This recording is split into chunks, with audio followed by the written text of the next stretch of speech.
অহাকালিলৈ এদিনীয়া বিশেষ অধিৱেশন আছে আৰু যেহেতু ভাৰত ৰত্ন আমাৰ সকলোৰে শ্ৰদ্ধাৰ ডক্টৰ ভূপেন হাজৰিকা তেখেতৰ নামত এটা বিমানবন্দৰ নামাকৰণ কৰাৰ বিষয় লৈ এই অধিৱেশন হৈছে। এই ক্ষেত্ৰত সকলোৰে যি আগ্ৰহ সমৰ্থন আমি সেই আগ্ৰহ আৰু আমাৰো সমৰ্থন আছে সেই কথা আমি ইতিমধ্যে চৰকাৰক অৱগত কৰিছোঁ। নৱনিযুক্ত সভাপতি কালি উপস্থিত তেখেতে আহিব। তেখেতে আমাক জনাইছিল যে বিধানসভাৰ অধিৱেশন চাব বিচাৰিম। অহাকাইলৈ তেখেতে দিল্লীৰ পৰা আহি পোৱাৰ পিছত আমাৰ বিধানসভাৰ কাৰ্যসূচীত অংশগ্ৰহণ কৰিব। এটা কথা চৰ্চা হৈছে যে ভূপেন বৰাই APCC যিটো গ্ৰুপ আছে হোৱাটছএপ গ্ৰুপ সেই গ্ৰুপৰ পৰা লেফ মাৰিছে। নিশ্চয় তেখেতে বিধানসভা যেনেকৈ মই এতিয়া বিৰোধী দলপতি বা মই বিধায়ক, মই এটা আমাৰ বিধায়কৰ গ্ৰুপ আছে, মই যদি বিধায়ক নহওঁ মই তাৰ পৰা লেফ মাৰিব লাগিব। তেনেকৈ তেখেতে সভাপতি হিচাপে আমাৰ ৰাজ্যৰ 700-800 হোৱাটছএপ গ্ৰুপত তেখেতে অন্তৰ্ভুক্ত হৈ আছিল, যিহেতু গোটেই দলৰ নেতৃত্ব তেখেতে দি আছিল।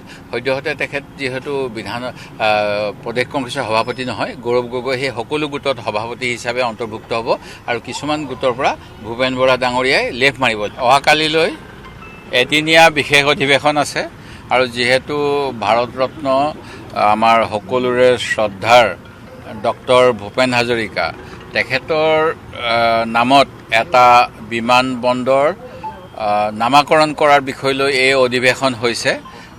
এই ক্ষেত্ৰত সকলোৰে যি আগ্ৰহ সমৰ্থন আমি সেই আগ্ৰহ আৰু আমাৰো সমৰ্থন আছে সেই কথা আমি ইতিমধ্যে চৰকাৰক অৱগত কৰিছোঁ। নৱনিযুক্ত সভাপতি কালি উপস্থিত তেখেতে আহিব। তেখেতে আমাক জনাইছিল যে বিধানসভাৰ অধিৱেশন চাব বিচাৰিম।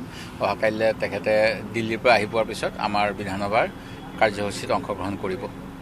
এটা কথা চৰ্চা হৈছে যে ভূপেন বৰাই APCC যিটো গ্ৰুপ আছে হোৱাটছএপ গ্ৰুপ সেই গ্ৰুপৰ পৰা লেফ মাৰিছে। নিশ্চয় তেখেতে বিধানসভা যেনেকৈ মই এতিয়া বিৰোধী দলপতি বা মই বিধায়ক, মই এটা আমাৰ বিধায়কৰ গ্ৰুপ আছে, মই যদি বিধায়ক নহওঁ মই তাৰ পৰা লেফ মাৰিব লাগিব। তেনেকৈ তেখেতে সভাপতি হিচাপে আমাৰ ৰাজ্যৰ 700-800 হোৱাটছএপ গ্ৰুপত তেখেতে অন্তৰ্ভুক্ত হৈ আছিল, যিহেতু গোটেই দলৰ নেতৃত্ব তেখেতে দি আছিল। সদ্যহতে তেখেত যিহেতু প্ৰদেশ কংগ্ৰেছৰ সভাপতি নহয়, গৌৰৱ গগৈ সেই সকলো গোটত সভাপতি হিচাপে অন্তৰ্ভুক্ত হ'ব আৰু কিছুমান গোটৰ পৰা ভূপেন বৰা ডাঙৰীয়াই লেফ মাৰিব। অহাকালিলৈ এদিনীয়া বিশেষ অধিৱেশন আছে আৰু যিহেতু ভাৰত ৰত্ন আমাৰ সকলোৰে শ্ৰদ্ধাৰ ডক্টৰ ভূপেন হাজৰিকা তেখেতৰ নামত এটা বিমানবন্দৰ নামাকৰণ কৰাৰ বিষয় লৈ এই অধিৱেশন হৈছে।